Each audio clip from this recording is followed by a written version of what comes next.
안녕하세요. 승리한 쌍가족 여러분. 저희들 소요리 문답 학습을 계속 진행해 보도록 하겠습니다. 자, 이번 주부터는 약간 저희들 신학적으로 굉장히 어려운 부분에 들어가기 시작했습니다.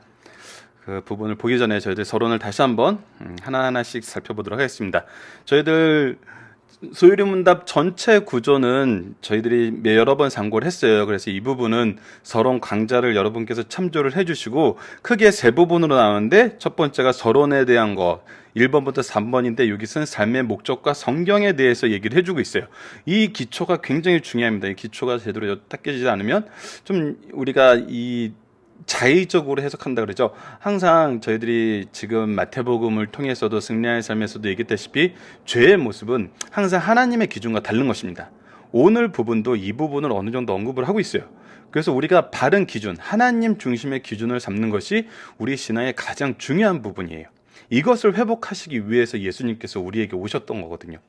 자, 그래서 이 죄의 문제는 하나님의 기준이 아닌 나의 기준을 따르는 거라는 거 다시 한번 기억을 해주시고요. 자, 하나님에 대해서 우리가 믿어야 되는 것은 다음과 같이 하나님에 관해서 구원을 계획하시는 거, 중보자 예수 그리스도에 대해서 구원을 이루심을 통해서, 그리고 보혜사 성령 구원을 조종시키심을 통해서 우리가 이 삼위일체 하나님을 우리가 배워가는 것이 하나님에 대해서 믿는 첫 번째 파트 부분입니다. 두 번째는 사람의 회답 부분으로 구원받은 사람들의 직무를 39번서부터 107번까지의 문제를 통해서 저희들이 살펴봅니다. 이 부분은 하나님 안에서 우리가 가지고 있는 질서에 해당하는 것들이죠. 자, 오늘 어떤 것을 미리 좀 염두해 주셨으면 좋냐면, 오늘 저희들 7번 문제가 이제 예정입니다. 예정. 자, 이 부분이 이제 개혁주의 신학과 그 칼빈주의로 대표되는 이 장로교 전통주의와 다른 이 교단과의 굉장히 강한 그 차이점이죠. 하지만 예정을 아예 안 믿는 건 아니에요. 다른 교단이 성경 안에서 하나님의 예정하심이 오늘 우리가 풍성하게 살펴볼 건데 그것이 드러나고 있습니다. 하지만 이 예정을 어느 위치에 놓고 어떤 부분까지 해석하느냐에 대한 이견이 있어요. 자, 우리가 알아야 되는 것은 이 이견들이 중요한 게 아닙니다. 우리가 우선 믿는 것이 무엇이냐를 성경을 기준으로 오직 성경을 근거로 하는 거예요. 성경을 어떻게 해석하느냐를 우리가 다시 한번 검증하는 것이 아니라 우선 성경에 나와 있는 그 내용에 대해서만 우리가 이해하고 넘어가는 것이 이 예정을 공부하는데 우선 첫 단계입니다. 이 부분에 대해서 미리 말씀드렸으면 하는 것이, 이 예정은 이해하기도 어렵고 적용하는데 잘못 적용하는 예도 너무나 많아요. 그래서 이것을 잘못 적용하다 보니까 위험해서 아예 이것을 중요시하지 않고 아예 이렇게 가르치지 않는 경우도 종종 생겨요. 하지만 그거는 좋은 점이 아니죠. 우리가 배워야 될 건 성경 안에서 우리가 반드시 알아야 될 건 알아야 돼요. 그래야지 우리가 잘못된 기준이 아닌 하나님의 기준으로 돌아갈 수 있는 거거든요. 그래서 이 예정에 대해서 가르칠 때는 반드시 두 가지가 필수적으로 나오게 됩니다. 첫 번째가, 예정에서는 하나님의 선택과 육이라는 것이 반드시 언급되게 되어 있습니다. 이 부분은 우리가 차분차분히 더 많은 교육과 더 많은 나눔을 통해서 이 부분은 차분히 저희들이 정립해 나갈 거예요. 하지만 우리가 더 중요하게 우리가 먼저 봐야 되는 것은 은혜라는 것입니다. 은혜. 엄밀히 말하면 이 예정이라는 것은 하나님의 은혜를 설명하는데 가장 탁월한 그런 신학적인 용어가 된 거죠. 그리고 이해가 된 것입니다. 그래서 이 은혜를 알아야 돼요. 그래서 이 예정을 우리 기준으로 나는 이런 사람이야, 나는 저런 사람이야, 이것을 보기보다는 먼저 하나님의 은혜가 무엇인지, 어떤 은혜를 주시기 위해서 우리를 창세 전부터 선택하셨는지, 우리를 사랑하시기로 작정하신 그 작정의 그 길이와 넓이와 높이와 깊이가 얼마나 정말 무궁무진한지를 먼저 아는 것이 중요해요. 그래서 요즘에 나오는 이 조직신학 책이나 교리학 책을 보면은 은혜를 충분히 설명한 다음에 바로 예정을 설명하는 그런 방법을 띠는 경우도 종종 있어요. 그런데 우리 이 소율의 문답은 우리 정말 이 신앙의 선조들께서 중요한 것을 먼저 놓음으로써 우리에게 바른 이해를 먼저 딱 이정표를 찍고 시작하는 그런 형태거든요. 그래서 하나님의 은혜가 하나님의 예정인지 무엇인지 예정이 무엇인지 설명을 해주고 그 예정하심 속에서 우리가 이해할 수 있고 이 예정하심 속에서 드러나는 풍성한 은혜를 쭉 설명해주고 있다는 겁니다. 그래서 여러분들이 오늘 이 예정이라는 것을 배우고 모든 것을 결정짓고 이거는 교리적으로 싫어, 이거는 나 배우기 싫어, 이거는 다른 데하고 너무 다르고 이거는 전하기가 어려워 이렇게 하시면서 가는 것이 아니라 성경에서 나타난 이 예정이라는 것은 무엇인지 우리가 기억한 상태에서 이 예정을 통해서 우리에게 주시고자 하는 이 은혜의 풍요로움을 우리가 하나 이해해 나가면 더 풍성한 은혜를 우리가 말씀 안에서 경험하게 된다는 거예요. 이 모든 것이 더 풍성하게, 더 깊이 있게 하나님 중심으로 해석이 된다는 것입니다. 무엇을 기초로? 성경을 기초로. 그래서 오늘 여러분들께서 이 부분을 배우실 때 부탁드리고 싶은 것은 이것을 앞으로 확인해 나가야 된다. 확인해 나갈 것이다. 이 한 과로 예정이 모두 설명되지 않아요. 하지만 이 개념을 잡고 앞으로 있을 하나님에 관하여, 예수님에 관하여, 성령님에 관하여, 추가적인 유익에 관하여 쭉 묵상을 해보세요. 이 오늘 들은 말씀을 기초로 삼고 그러면은 이 예정에 대해서 더 깊이 있게 그리고 나중에 선택과 유기에 대해서도 우리가 배우는 시간을 가지도록 하겠습니다. 자, 그래서 오늘은 간단하게 저희들이 강의가 너무 길어지면 안 돼요. 강의가 길어지면 지겨워집니다. 20분이 넘지 않는 것이 가장 좋은 강좌 시간인 것 같아요. 근데 요즘에 승리의 삶은 3월까지 마태복음을 마치고자 하는 그 무리한 계획 때문에 굉장히 길어요. 거의 1시간 가까이 되고 있어요. 한 과가. 근데 우리 소율의 문답은 그렇지 않게 좀 구성을 해보도록 하겠습니다. 자, 첫 번째 이제 저희들이 알아야 되는 것은 항상 그 질문과 대답입니다. 하나님의 예전, 작정이라는 것은 무엇입니까? 하나님이 예정하셨다는데, 미리 작정하셨다는데 그것은 무엇을 말씀하시는 거죠? 이렇게 얘기했을 때 하나님의 예정, 작정은 그의 뜻을 따라, 누구의 뜻을 따라? 오직 하나님의 뜻을 따라. 다른 것들이 끼지 않아요. 다른 것들이 어떤 영향을 미치지 않아요. 우리 상관없어요. 우리가 죄를 짓건 우리가 하나님의 영광을 위해서 살건 소리문답 1번에서 했던 것처럼 상관없어요. 그의 뜻을 따라 세우시 그의 영원하신 목적이에요. 영원하다는 건 변하지 않는다는 거예요. 영원히 이루어진다는 거예요. 이로 말미암아 무엇이 나타나요? 그의 영광을 위하여 이루시는 모든 일을 어떻게 했다? 미리 정하셨습니다. 미리 정했다는 것의 중요한 점은 갑작스럽게 우연히 임기응변으로 상황에 따라서 이런 것이 아니라는 거예요. 모든 것은 계획하에 있다는 거예요. 계획하에. 누구의 계획? 하나님의 계획. 그래서 하나님의 계획을 예정, 작정 이 안에서 이루어졌다고 우리가 얘기를 하는 것이 바로 성경의 가르침이에요. 그의 목적은 무엇이에요? 그의 영광이라는 거예요. 자, 이 부분에 대해서 이제 1번 질문에 아니다라고 이런 질문을 했습니다.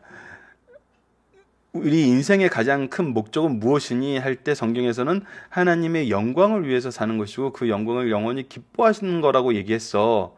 그럼 너희들이 누군가의 영광을 위해서 창조함을 받고 누군가의 영광을 위해서 지으심을 받았다는 것에 대해서 너희들 어떻게 생각하지 물었더니 우리 용감한 청년들, 청소년들 바로 얘기합니다. 기분 나빠요. 왜요? 왜 내가 그래야 되는데? 딱 이거예요. 자, 그런데 거기서 한 단계 더 들어가서 그러면 이 작정과 이 계획이 너를 누구보다도 사랑하고 너에게 누구보다도 커낙한 은혜를 주는 그 작정과 계획이라면 이것이 어떠니? 라고 물어봤을 때 고맙죠. 감사하죠. 좋죠. 이런 대답으로 변경되는 걸 볼 수 있어요. 자, 예정에 대해서 우리가 바로 이 얘기를 들으면 우리는 우리 중심인 것이 익숙한 인생이에요. 하지만 우리가 성경을 통해서 가야 될 길은 뭐냐면 우리 중심에 오직 하나님만 계시는 거예요. 우리의 뜻과 하나님의 뜻이 일치되는 거예요. 그래서 성경은 선언하는 거예요. 하나님의 뜻대로 그의 영원하신 목적에 따라 하나님의 영광을 위해 미리 하나님이 계획해 놓으셨습니다 라고 얘기를 해주고, 이 계획의 풍요로움이 우리에게 주시는 그 사랑의 온전함이, 우리 지난주 페르코리시스에서 대해서 얘기했던 것처럼 하나님의 사랑과 은혜와 영광이 이미 그 안에서 풍성하셔서 그것을 우리에게 주고 싶어서 주지 못해서 정말 안달하시는, 정말 그 풍요로움이 넘쳐 흘러서 우리를 그 안에서 함께하고 싶어 하시는 하나님의 본성을 우리가 배웠는데, 그 안에 있는 계획이라는 거예요. 그 계획 안에서. 자, 그러면 성경 말씀을 통해서 확인해 보도록 하겠습니다. 바로 이 질문에 대한 답, 위에 있는 하나님의 작정은 그의 뜻을 따라 세우신 그의 영원하신 목적인데 이로 말미암아 그의 영광을 위하여 이루어지는 모든 일을 미리 정하셨습니다. 이거에 대한 근거가 되는 말씀이 바로 에베소서 1장 4절로 11절입니다. 4절과 11절입니다. 곧 창세 전에, 언제? 창세 전에 그리스도 안에서 뭐 하셨어요? 우리를 택하신, 우리로 사랑 안에서 그 앞에 거룩하고 흠없게 하시려고, 우리가 그 앞에서 거룩해지고 흠없이 되는 것은 우리를 사랑하신 하나님의 계획이 그리스도를 통해서 이루어졌기 때문이거든요. 우리의 공로나 우리의 능력이 아니에요. 우리의 경건이 아니에요. 그것이 11절 봅시다. 모든 일을 그의 뜻대로 결정대로 일하시는 이의 계획을 따라. 이 모든 것은 누가 계획하셨어요? 하나님이 계획하셨어요. 이 계획대로 이루어졌다는 거예요. 예수님의 생애를 보면은 인간들의 반대와 고난과 시험이 많았어요. 우리가 마태복음을 통해서 그거 지금 확인하고 있어요. 하지만 예수님께서는 어땠어요? 성경대로, 즉 하나님의 계획대로 나시고 사시고 죽으시고 장사되시고 부활하시고 승천하시고 앞으로 다시 오십니다. 이것이 하나님의 계획이죠. 이것은 저희들 승리하는 사람 3월 달에 내용이 정리가 되어 있습니다. 자, 이거는 그리고 저희 기초교재에서도 여러 번 말씀드렸던 것이고, 그 안에서 우리를 하나님의 기업되게 하셨다는 거예요. 이것이 하나님의 작정이라는 것이죠. 모든 것은 하나님의 계획 안에 있다는 거예요. 그래서 우리가 하나님의 작정에서 먼저 이해해야 되고 먼저 상고해야 될 제목은 뭐냐면 하나님은 계획하셨다예요. 자, 이 계획하심 속에서 무엇이 있냐면 로마서 11장 36절, 이는 만물이 주에게서 나오고 주로 말미암고 주에게로 돌아갑니다. 그에게 영광이 세세히 있을지어다. 모든 것은 하나님의 창조의 섭리에 의해서 나왔고 그의 주도하심 속에 있고, 모든 것은 그가 결정하시고 그가 부르시는 곳으로 갈 수밖에 없는데 그 모든 것은 하나님의 영광을 위해서 이루어졌다는 거예요. 이것은 영원하다는 거예요. 하나님이 창조주이시고 주권자이시고 심판주 되심을 우리는 알고 있어요. 이 모든 것이 하나님의 계획 안에 있었다는 거예요. 그리고 이것이 이루어지고 있고 앞으로 이루어진다는 거예요.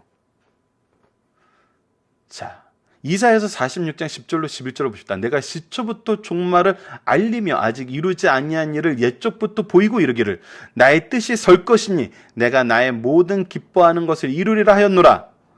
하나님께서는 누가 어느 신이 앞으로 일어나지 않을 일에 대해서 미리 말하고 성취하였나 찾아보라 그러셨어요. 없습니다. 없어요. 여러 가지 문학 형태로 우리가 이미 세상에 나와 있는 학문을 봐도 성경에 나와 있는 이 종말론적인 하나님의 예언과 하나님의 성취하심을 가지고 그들 나름대로 재해석하고 새로 각색한 거일 수밖에 없어요. 근데 문학적인 측면에서 막 이걸 뜯어 고쳐서 오히려 하나님의 말씀을 이 문학적인 걸로 자꾸 재단하면서 이거에 대한 결과물로 보고 있는 사람들이 요즘에 너무 많아요. 근데 하나님은 아니라는 거예요. 성경은 아니라는 거예요. 모든 계획은 하나님께로부터 나왔고 하나님으로부터 말미암고 하나님께로 돌아간다는 것입니다. 자, 계속 봅시다. 내가 동쪽에서 사놓은 짐승을 부르며 먼 나라에서 나의 뜻을 이룰 사람을 부를 것이라. 너희들이 생각하지 못하는 것에서 하나님은 하나님의 일을 하세요. 하나님의 계획에 따라 내가 말하였은즉 반드시 이룰 것이요 계획하신즉 반드시 시행하리라. 하나님의 말씀과 하나님의 계획은 무너짐이 없어요. 변경됨이 없어요. 고스란히 진행돼요. 그것은 우리의 모든 인생의 삶에서도 적용됩니다. 그의 날을 정하셨고 그의 달수도 죽기 있으므로 그의 규례를 정하여 넘어가지 못하게 하셨사온즉. 또한 악인의 계계도 마찬가지예요. 예수님의 구속사를 통해서 우리가 확인했어요. 악인의 계계는 그들의 계획은 오히려 이때 바뀌고 저때 바뀌고 이러자 저러자 하지만 하나님이 정하신 때와 장소에서 이루어지게 하나님은 만드세요. 그 일에 악한 것도 적당하게 하나님께서 쓰세요. 이것은 우리 소요리 문답 1번에서도 분명히 살펴봤고 좀 일단 마지막 부분에 칼빈의 말을 통해서도 다시 한번 확인할 겁니다. 그런데 이것은 더욱 놀라운 것은 이 하나님의 계획은 구속사를 중심으로 우리에겐 너무나 놀랍게 역사하고 있다는 거예요. 아직도 보여주고 있다는 거예요. 미래에도 이 일은 이루어질 거라는 거예요. 이방인들이 듣고 기뻐하며 하나님의 말씀을 찬송하며 영생을 주시러 작정된 자는 다 믿더라. 복음이 믿어지고 안 믿어지고는 우리의 능력과 우리의 계획과 우리의 역량에 있는 게 아니에요. 하나님의 예정하심 속에 있었어요. 그래서 믿는 자의 수가 절대 끊기지 않는다는 거예요. 말세 때까지 남은 자가 적지만 남겨진 자가 반드시 있다는 거예요. 이렇게 말씀을 거부하는 이 시대에도 이것이 하나님의 계획이 여전히 실현되고 있다는 증거라는 거예요. 자, 그렇다면 이 계획의 특징은 첫 번째는 영원하다는 겁니다. 여호와의 계획은 영원히 서고 그의 생각은 대대에 이른다는 거예요. 로마서 11장 33절로 34절을 봅시다. 깊도다 하나님의 지혜와 지식의 풍성함이요 그의 판단을 헤아리지 못할 것이며 그의 길은 찾지 못할 것이로다. 누가 주의 마음을 알았느냐 누가 그의 모사가 되었느냐. 하나님의 계획은 우리가 이해할 수 있는 생각 범위 안에 있지 않아요. 놀라움의 역사의 영원함이 이 안에 숨어 있어요. 숨어 있는 것이 아니에요. 오히려 드러나고 있어요. 무엇을 통해서? 구속사역을 통해서, 하나님의 공의와 통치를 통해서, 하나님의 진리를 통해서, 말씀을 통해서. 하지만 이것이 죄악된 자에겐 가려져 있다는 것이죠. 그래서 하나님의 계획은 영원합니다. 그 다음 특징은 무엇일까요? 하나님의 계획은 절대적이라는 것입니다. 자, 그래서 이 계획이 우연히 있을 수가 없어요. 그래서 우리가 믿는 사람들은 우연이란 말을 쓰지 않습니다. 잠언 16장 33절 봅시다. 제비는 사람이 뽑으나 제비 뽑는 거 우연히 뽑히는 것 같아요. 근데 모든 일을 작정하시기는 여호와께 있느니라. 하나님이 작정한 대로 이 제비도 뽑힌다는 거예요. 그래서 우리에게 우연이 없어요. 그래서 우리가 쓰지 않았으면 좋은 말, 운이 좋았다. 자, 이 부분에 대해서 우리가 연결해서 살펴봐야 될 부분이 바로 이 부분이에요. 예배서 2장 10절. 우리는 그가 만드신 바라 그리스도 예수 안에서 선한 일을 위하여 지으심을 받은 자니 이 일은 하나님이 전에 예비하사 우리로 그 가운데서 행하게 하려 하심이라. 자, 우리에게 운이 좋은 일이 너무 많아요. 이제 운이 좋은 걸 조금 더 고상하게 표현하면 은혜가 많아요. 은혜가 풍성해요. 자, 근데 이게 은혜를 받았을 때 우리가 생각해야 되는 부분이 바로 예배소서 2장 10절입니다. 우리에게 은혜를 주신 거. 우리가 세상 사람들 표현으로 운이 좋았다고 이 얘기하는 거는 무엇이 있는 거예요? 선한 일을 위하여 지으심을 받은 사람들에게 예비하신 하나님의 계획이 있다는 거예요. 그래서 우리가 은혜 안에 있을 때 은혜를 자랑하면서 교만한 것이 아니라 하나님의 계획을 찾아야 돼요. 이게 바로 성도의 그 삶의 정말 꿀송이처럼 단 열매입니다. 우리가 은혜를 받았을 때 멈추면은 기복신앙이 돼요. 근데 은혜를 받았을 때 그 안에 숨겨진 하나님의 계획을 발견하게 되면 은혜의 풍성함이 나의 삶을 뒤덮고 있음을 발견하게 돼요. 왜? 이거 하나님의 일이기 때문에.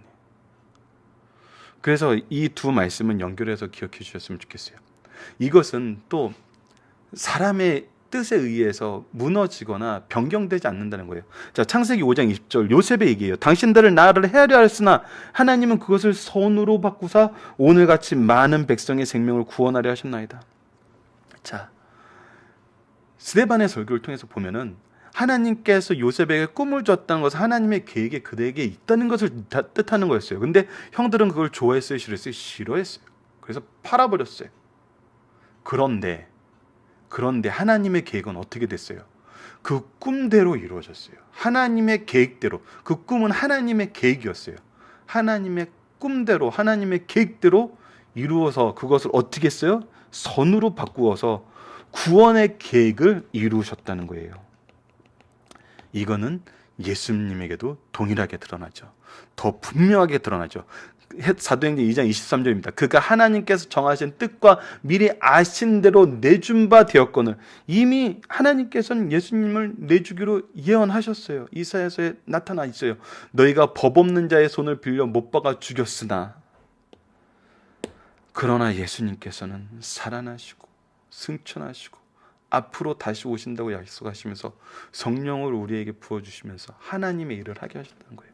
하나님의 뜻은 절대적입니다. 변함이 없어요. 자, 다음을 보도록 하겠습니다. 그렇다면 이 모든 계획의 목적은 뭐냐는 거예요. 하나님의 영광을 위해서란 겁니다. 이거는 변하지가 않아요. 계시록 4장 11절을 보시다. 우리 주 하나님이여 영광과 존귀와 권능을 받으시는 것이 합당하오니 주께서 만물을 지으신지라 만물이 주의 뜻대로 있었고 또 지으심을 받았나이다 하더라. 영광과 존귀와 권능을 받으시는 것이 합당하신 하나님의 영광을 위해서 이 하나님을 드러내세요. 드러내서 파라콜시스 되신 하나님 우리를 이끄시고 그 사랑과 은혜와 영광 속에서 우리와 함께 하기를 원하신다는 거예요. 자, 근데 우리는 사람이어서 이것이 잘 안 돼요. 그래서 잘못된 해석들이 있습니다. 첫 번째, 이거는 계속 나오는 거예요. 죄는 하나님이 모든 것의 창조자이기 때문에 하나님이 죄도 만드신 거 아니야? 아니라는 거예요. 죄는 피조물입니다. 피조물로부터 시작되는 거예요. 왜요? 죄는 하나님의 뜻이 아닌 자신들의 뜻을 세우는 거였어요. 하나님에게로 떠나가는 거예요. 하나님은 여기 계세요. 하나님 안에 있는 것이 아니라 하나님께서 떠나는 것, 자기의 의를 세우기 시작하는 것, 자기의 의대로 행동하는 것, 이것이 죄거든요. 근데 이것이 어떻게 하나님과 하나 돼요? 아니라는 거예요.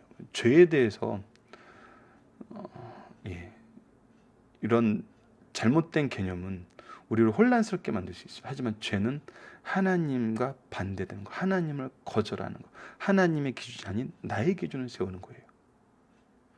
피조물이 가진 독특한 지위 때문에 생긴 게 된 거절하면서부터 그것이 연결돼서 생각이 됩니다. 두 번째는 모든 것이 예정되었어. 이것은 이제 결론적으로 이것을 딱 처음 들었을 때 우리가 갖게 되는 그 질문이죠.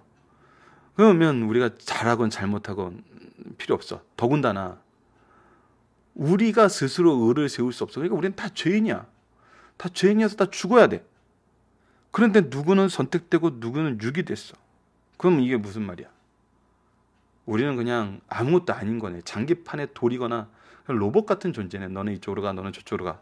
하나님이 그렇게 나눠 놓으신 거 아니야? 하나님을 이해 못한 거예요. 하나님을 바로 알아야 돼요. 아니다라는 거예요. 하나님은 우리를 구원하시길 원하세요. 이들은 스스로 그것을 버렸다는 거예요.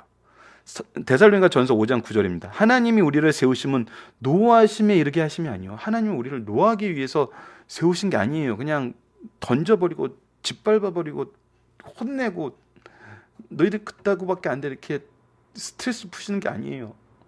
오직 우리 주 예수 그리스도를 말미암아 구원받게 하시기 위해서 하나님께서는 우리를 선택하신다는 거예요. 근데 성경은 버려진 자들이 구원받기를 원치 않음을 가르친다는 거예요. 이게 문제가 됩니다. 여기서 중요한 것은 예정이 우리의 죄에 대해서 책임이 없이 하거나 감수하지 않는다는 거예요. 자, 오늘 본문은 승리하는 삶, 그것이 습관이 돼서 우리 오늘 이 관은 하나님의 계획의 특징에 대해서 얘기하면 참 이해하기 쉬워요.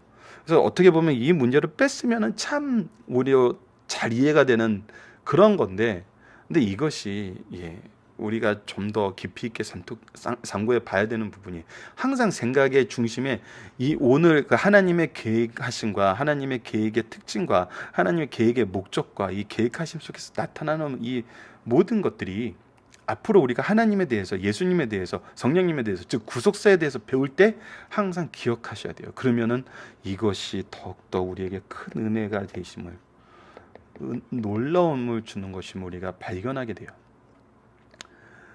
자, 그래서 이것을 통해서 우리가 반드시 배워야 되는 선택과 유기는 저희들이 다음에 좀 더 집중적으로 배워보도록 하고요. 마지막으로 칼빈의 말을 통해서 마무리를 하도록 하겠습니다. 택자와 유기자 모두 똑같은 죄인이에요. 근데 하나님은 택자에게는 자비로우세요. 유기자에게는 공의로우세요. 그래서 소유리 문답 1번에서 했던 것처럼 우리로 하여금 하나님의 의를 즐거워하며 살게 인도하세요. 유기자에게는 하나님의 공의를 드러내서 심판하세요. 그래서 중요한 건 뭐냐면 우리의 모습이라는 거예요. 택자들은 공로가 자기에게 있다고 할 수 없어요. 교만할 수 없어요. 자랑할 수 없어요. 겸손할 뿐이에요. 감사할 뿐이에요. 우리가 지금 이것이 있냐를 봐야 되는 거예요. 유기자들은 하나님을 탓할 수 없어요. 근데 죄인이에요. 죄가 드러나요. 하나님의 말씀에 비단해서는 죄가 드러나요. 예수님이 왔을 때 그들의 죄가 드러났어요. 그런데 그 죄를 인정하지 않고 예수님을 거부했던 거거든요. 그래서 우리는 모두 하나님의 임재 앞에 있으면은 겸손하고 감사하든지, 겸손하고 자복하든지,